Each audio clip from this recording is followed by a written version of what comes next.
Em Cabo Verde, os brasileiros residentes do país foram votar e na expectativa que o Brasil siga o seu caminho rumo à ordem e o progresso. Y los residentes brasileños en Santa Cruz también emitieron su voto. Tivemos aqui em Toronto dos recordes de participação.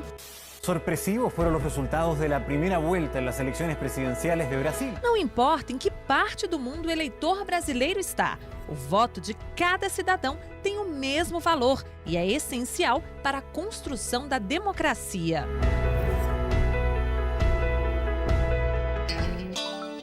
Por isso, a Justiça Eleitoral está sempre empenhada em facilitar a vida do eleitor na hora de votar. Yeah! Quem mora fora do Brasil pode ficar sussa quando rolar eleições presidenciais.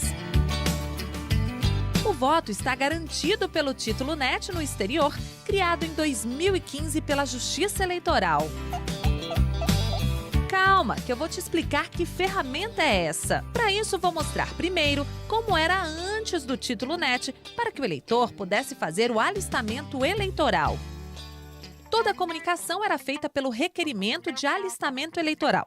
O eleitor tinha que ir até o consulado para pegar o requerimento, preencher, devolver e, em seguida, o consulado enviava o documento via malote ao Itamaraty, no Brasil, que depois encaminhava ao cartório eleitoral do exterior, com sede em Brasília, para cadastro do eleitor.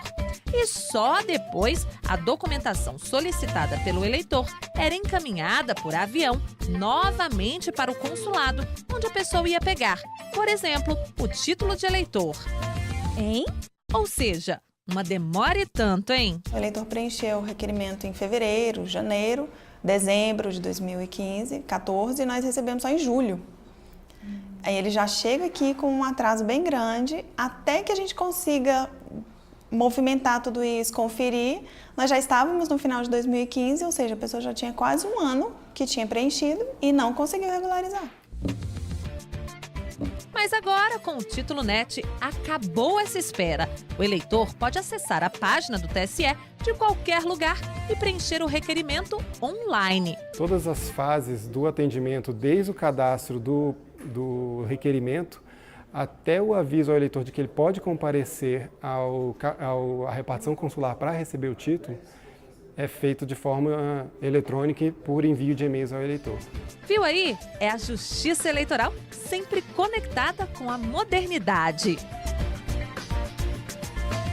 O Título NET permitirá esses novos tempos de processamento, porque finalmente o formulário vai ser preenchido eletronicamente, enviado em tempo real. Eu estou aqui na região de Washington, D.C. já há quase 6 anos e já participei de uma eleição, foi bem tranquila, mas eu acredito que esse Título NET vai dar oportunidade para mais brasileiros que têm preguiça por causa da burocracia, que não se interessariam em vir até Washington para tirar o título, poder fazer tudo online, né? Assim, essa facilidade hoje em dia e essa oportunidade de resolver tudo pela internet, eu acho que vai trazer mais eleitores para decidir o futuro do Brasil. Tá, a gente já viu que o Título NET foi uma vitória para os eleitores brasileiros no exterior. Com ele, é muito mais fácil quem saiu daqui continuar participando do processo eleitoral. Até porque não dá para dormir no ponto. Se o pessoal que está lá fora não regularizar o título, pode ter um monte de problemas. Dependendo da situação, a pessoa pode até ter o CPF cancelado. A gente tem muito problema com os brasileiros no exterior que não têm inscrição eleitoral e querem se cadastrar junto à Receita Federal para abrir uma conta, por exemplo, para mandar recursos para o Brasil, para receber recursos do Brasil, para fazer matrícula, para comprovar regularidade documental para qualquer finalidade.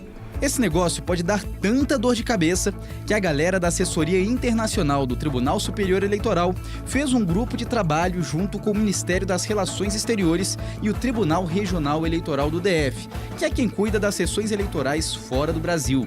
A ideia é encontrar formas de facilitar a vida do eleitor lá fora. O Título NET, que a Roberta falou agora há pouco, por exemplo, saiu de lá. Da parte do Ministério das Relações Exteriores, isso economiza um envio que é demorado e custoso da documentação em papel do posto consular para o Brasil e do Brasil de volta para o posto consular. E também economiza muito tempo, porque essa ida e volta de papel demorava mais ou menos 6 meses. Do ponto de vista da justiça eleitoral, você tem um registro de alistamento eleitoral mais confiável, né, do que anteriormente. Essa coisa em papel acaba dando problema de digitação, problema de inconformidade. Outro objetivo do grupo de trabalho é aumentar a participação do brasileiro que mora no exterior nas eleições. É que tem muita gente fora do país que até pode, mas não vota. Existe, de fato, uma busca por engajar esse eleitor no exterior para ele comparecer ali a cada 4 anos e votar. Eu acho que é um vínculo importante que o brasileiro no exterior mantém com o país, né, o voto. São mais de 430 mil eleitores aptos a votar que moram fora do país. As urnas são preparadas com os dados dos candidatos, lacradas e depois viajam para que essas pessoas possam exercer a cidadania. São quase 3 mil urnas eletrônicas programadas com os dados dos eleitores. Elas são encaminhadas aos corpos diplomáticos, né, embaixadas e consulados, onde existe toda uma estrutura montada nessas embaixadas e consulados para que ocorram as sessões eleitorais nessas localidades, né? Os mesários são funcionários das embaixadas e consulados e eleitores onde a embaixada já tem uma relação estreita e já são mesários há muito tempo. Quando a votação é encerrada, os dados são transmitidos para Brasília. Esses votos, tanto do exterior quanto daqui das diversas cidades do Brasil, eles ficam aguardando o início do processamento. E nós temos redes de dados que são internacionais. Então, esses boletins de urna, que são esses resultados das urnas eletrônicas, eles trafegam por essas redes internacionais, por mecanismos seguros e chegam até o centro de processamento de dados, que são, no caso do exterior, fica no Tribunal Regional Eleitoral do DF. Quem não puder ir às urnas no dia da votação também tem que justificar a ausência. Senão, o eleitor pode ter muitos prejuízos.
São várias as maneiras de chegar até o eleitor no exterior. Em 2014, por exemplo, o Tribunal Superior Eleitoral veiculou uma campanha totalmente dedicada àqueles brasileiros que moram em outros países. Os filmes foram estrelados por Carlinhos Brown. Eu sou um brasileiro e mando um beijo pra você. Vem pra urna. E Daniela Mercury. Ser brasileiro é votar e decidir o destino do Brasil, mesmo estando em outro país. Mas não é sempre que a gente precisa da ajuda de convidados ilustres. Aliás, a maior parte da comunicação entre justiça eleitoral e eleitores no exterior é feita pela internet. A divulgação é feita pelo TSE por meio de vídeos educativos, de chamamento do eleitor, que é divulgado junto às comunidades brasileiras e meios de comunicação pela internet, rádio de brasileiros no exterior, e também é feita pelo Itamaraty, fora os sites da Justiça Eleitoral. Tanto o TRE-DF quanto o TSE divulgam que aquela eleição específica servirá também para o eleitorado do exterior. Agora, imagina o seguinte, o Brasil é um país gigantesco. Para cuidar das eleições daqui, a Justiça Eleitoral já tem um trabalhão danado. É servidor andando de avião, de helicóptero, de barco. Pensa na canseira que não é se comunicar com eleitores do mundo inteiro. Pois é, rapaz. São mais de 2,5 milhões de brasileiros espalhados por esse mundão afora.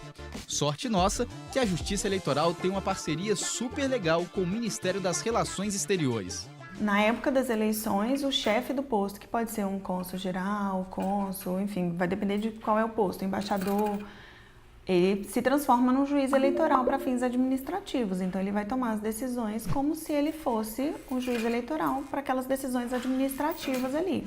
A ideia é, não importa se por campanha na televisão, na internet ou por atendimento presencial, o que vale é ajudar o brasileiro que mora no exterior a exercer o direito ao voto.